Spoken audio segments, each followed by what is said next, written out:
Good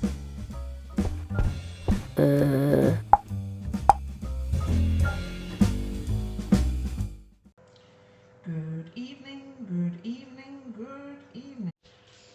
And welcome to my What's on My Bookshelf live broadcast on Periscope, where I thought we could spend a fascinating evening going through the books on my bookshelf. I thought this would be a good topic for us to do because it's something I've talked about before and everybody seemed to be really interested. So you're going to spend most of this scope just watching my books rather than watching me, so this may be the last time you see my face, so I'll see you in a second. So I'm going to talk you through the books. Now, this is an interactive session, so if you want to ask anything, if you want to see anything, if you want to know a little bit more, please feel free to ask. Bear in mind, the way I read books is I read them very fast, so I skim read, and I often miss something that's really good in a book. So, if I cover a book that you've read, and I didn't get something from it that you did, then feel free to shout out and say, did you know that book's got this in it? So, let's get started with the camera. Obviously, we're going to start off with my book, which is over there. It is obviously a brilliant book, and you should read it. But let's now work our way through. I haven't actually spent much time sorting these out, but I'm going to walk through some of the books as we go through, and they're going to be my top shelf books. Right, so first book that I really love, The Obstacle is the Way, based on the art of Stoicism and all the stuff to do with Stoicism. And the idea of this book, very simple. It's a great book actually because it's relatively short chapters, and which I like. I have attention span of a 3-year-old. See, you can see short chapters with key things in. The idea of the book is when you have stuff that gets in your way in life, which we all do, and stuff that really messes you up, then you have two approaches that you can take to it. You can go, well, it's just my luck. Everything always sucks and life is really difficult. Or you can say, right, what skills or capabilities do I already have that will help me overcome this? Or what skills and capabilities do I think I'll gain from overcoming this that will suit me well in the rest of my life? The thing I like about this is one of the examples I often use with clients, there you go, I use with clients, is that whole glass half full, glass half empty one, right? So we all know this, it's all pessimist and optimist. However, if you think of it a different way, I could give you a glass halfway filled with cold, refreshing water. You could take the glass and go, well, that's typical, isn't it? I bet anybody else would have got a full glass of water and you gave me only half a glass. That's just the way things go for me. Or you could take the glass and go, oh man, I was so thirsty, that's great, just what I needed. The fact remains the same, the glass is filled to the halfway mark with water. How you perceive it and how you choose to take it is down to you, as long as you have the freedom to choose and your subconscious isn't in the way. So, that kind of sums it up in a really nice way and really inspired me. To be honest with you, if I'd read this 6 months ago, I would have been frustrated at my lack of ability to follow it, even though I kind of believed in its intent. So let me put that over there for now. This bookshelf's going to empty out very quickly.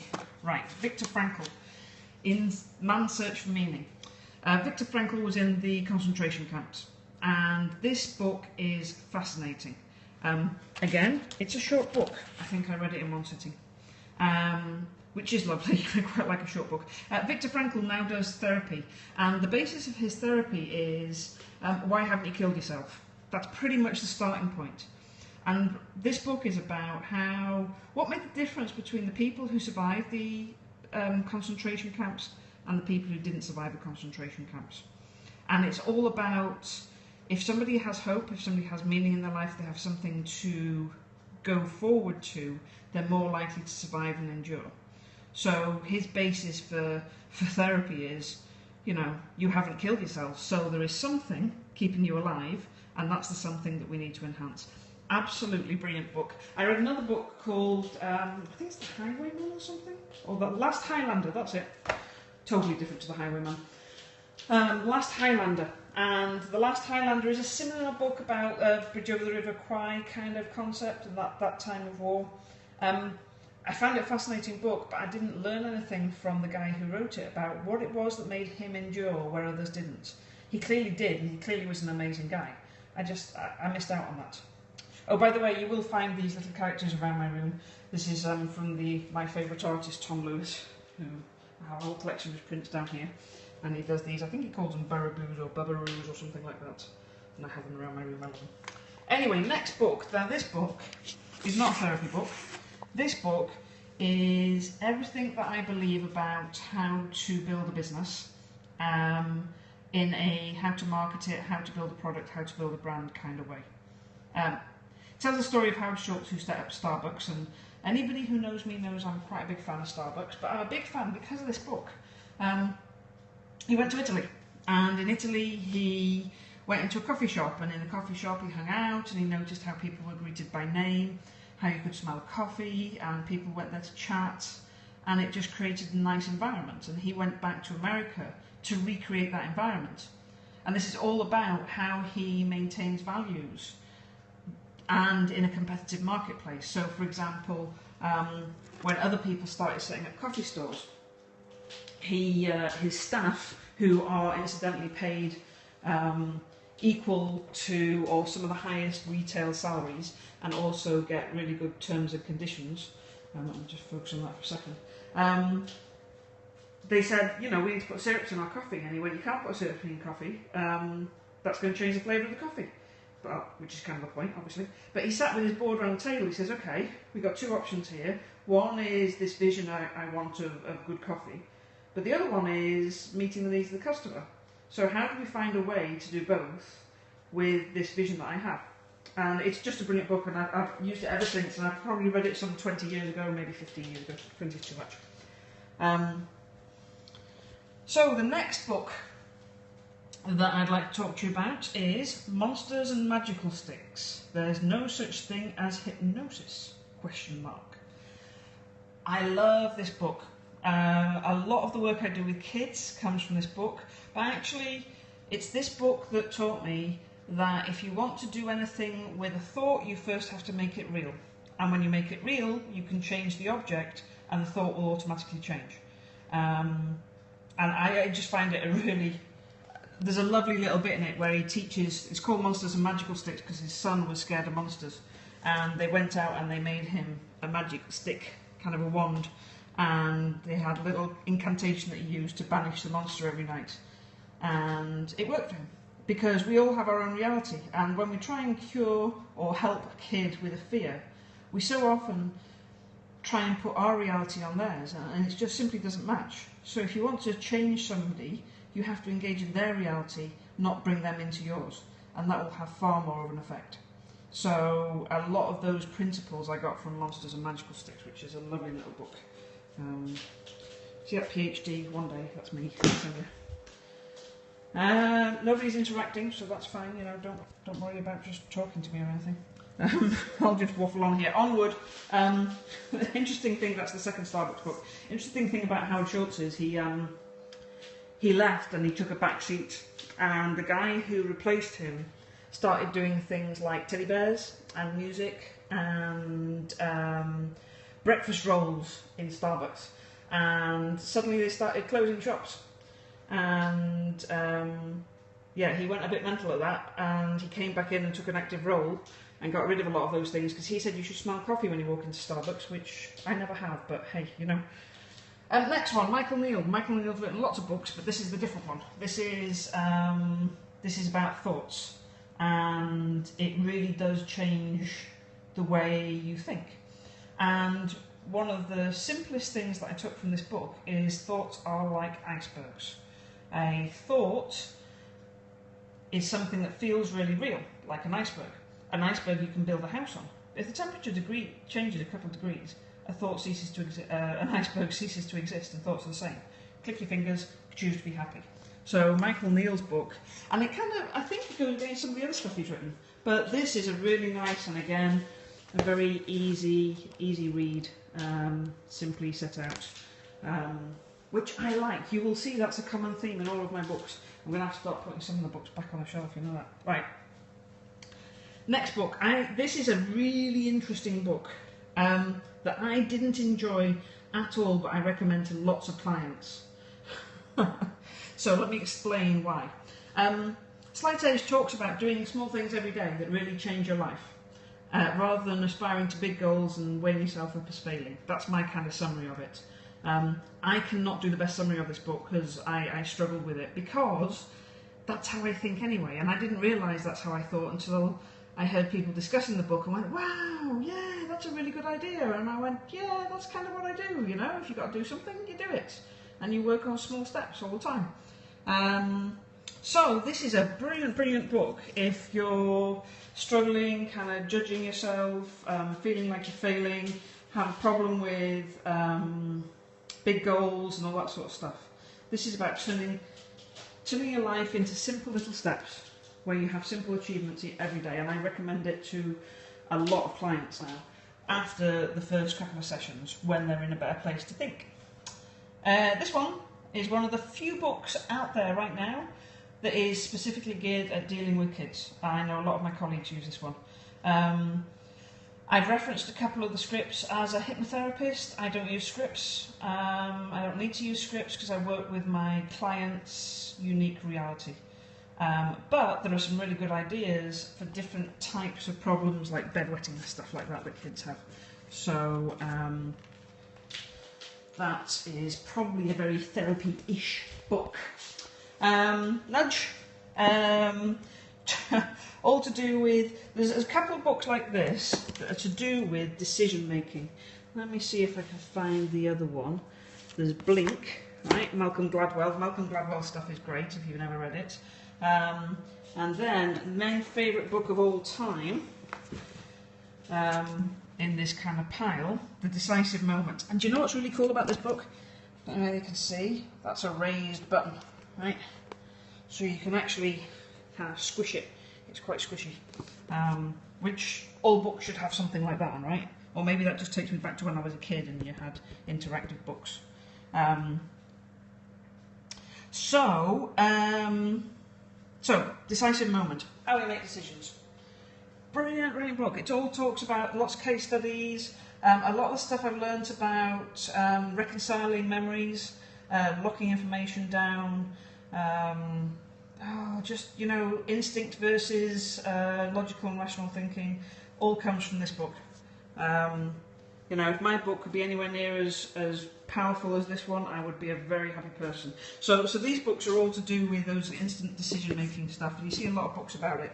But that, for me, by far, is the best one of all of them. So, let me go through a couple of other ones. In an Unspoken Voice. Interesting, kind of based on CBT, cognitive behavioural therapy. However, it's how the body releases trauma. And that's a fascinating subject for me.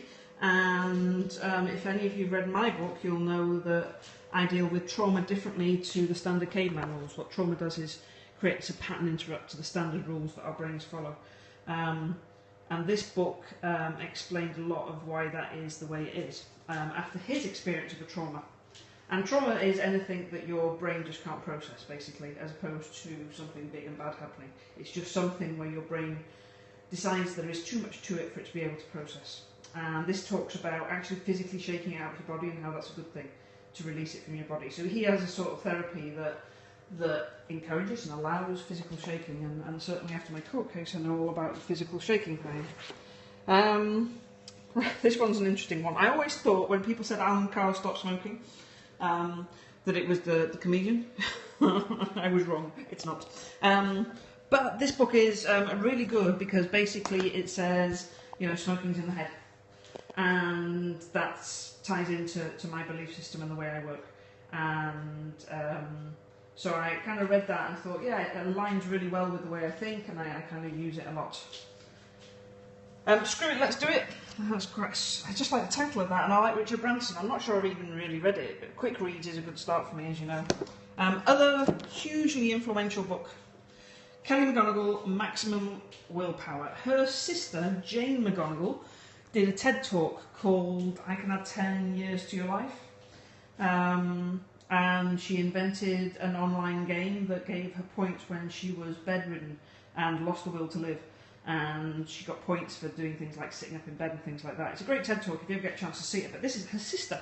And her sister talked about willpower, and her sister has like a 10-week course on willpower. I have a simple little app. But maximum willpower, this is that 10% that's left of your brain. 90% of it's used up by your subconscious, 10% left. In that 10%, what you do with that 10%, that's willpower, self-control, all that sort of stuff. And this is really practical, very useful book to read. So if you get a chance, this one, as I say, I've got an app for this one, and I've got a download that does pretty much similar to what she talks about. But there's a lot of science, and a lot of these books I like because the science, they make sense of the stuff that I'm doing. This one is another one of those that I got because I love the title. When you're falling down, you know, it's just... And actually, I read the intro and it put me right off the book. And I read a lot of the book and I wasn't as enamoured with the book as I was with the title. But it is a great title, isn't it? When you're falling down. I agree with the principle, maybe not necessarily with the way it's written. Right, this one. Now there's a book missing from here that I'll have to mention to you. This one is a really interesting one. Candice Pert, PhD. PhD is very significant. She's a scientific lady. She died a couple of years ago, actually. Molecules of Emotion. This is about the science of molecules, and she was originally researching for the US government how to stop the addictive effects of various drugs that had taken hold in the 60s and 70s, and to do the research she seemed to have to take a lot of them herself, which was quite interesting. But the book is brilliant, except for the fact that she has a huge chip on her shoulder about the way she was treated by other scientists. And so most of the book is her just griping all the way through about the way she was treated by other scientists. I'm not saying that's good, right or wrong, I have no idea, I wasn't there. But in amongst it is some really good science about the way the mind controls the body, which ties into Love, Medicine and Miracles by Bernie Siegel, which is particularly good around anybody to do with cancer and kind of stepping away from traditional beliefs, which then takes me on to the one that really made a difference to me, which is The Biology of Belief. So these are all very similar books, but The Biology of Belief, Bruce Lipton. And he's on Facebook, you can find him on Facebook, he's always posting.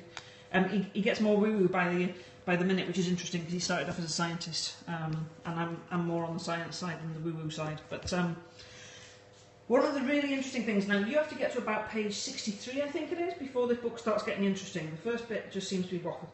But after that, he's talking about the way the mind influences the body. And the way I kind of translate it is, your body, your body is like a car, right? You can have the best car in the world with all the bells and whistles, but if there's nobody to drive it, there's not much use in having the car. Or you can have a really good driver who could drive any car going, but if he's got no car to drive, then he's useless. So the body is like the car, and the mind is like the driver. And when the driver gets in the car, he still has to know how to use it. So the Biology of Belief kind of backs that up with science, as about how the mind communicates with the cell membranes and all this sort of stuff. And it's the environment stupid is the key thing that you get from that. Those are really the main books I'm going to go to. Let me just show you this one. This is an adult colouring book. Does anybody ever do that? Adult colouring in? I love colouring in. I used to do these when I was a kid, right? They weren't adult colouring in books, they were kids colouring in books, and they were just patterns, right? Just patterns, and you've got those big... Do you remember those white felt tip pens with kind of black squiggles on them? And they smelt really nice. And you just colour in. And I haven't done much, but I brought it down my therapy room so I could do it while I was waiting for clients. I've only started the first thing. I want to get some pens, because pencils are a bit lame, aren't they? Anyway, this was bought for me by a client after we had a discussion about how I love these adult colouring in books, but I kind of find it hard to justify about £6 to buy one of them. And bless her cotton sock, she bought me one of these books for me to use, and sticker book for my daughter, so that was also really nice. So, flip you back to me. So that's probably as much as I want to cover now, because this has gone on for 20 minutes, which is probably a bit long for a scope. Hopefully you found some of the books interesting. I will be downloading this and sharing it, and feel free to ask me any questions or ask me for a reminder of some of the titles and stuff like that. And I will catch you another time. Bye bye.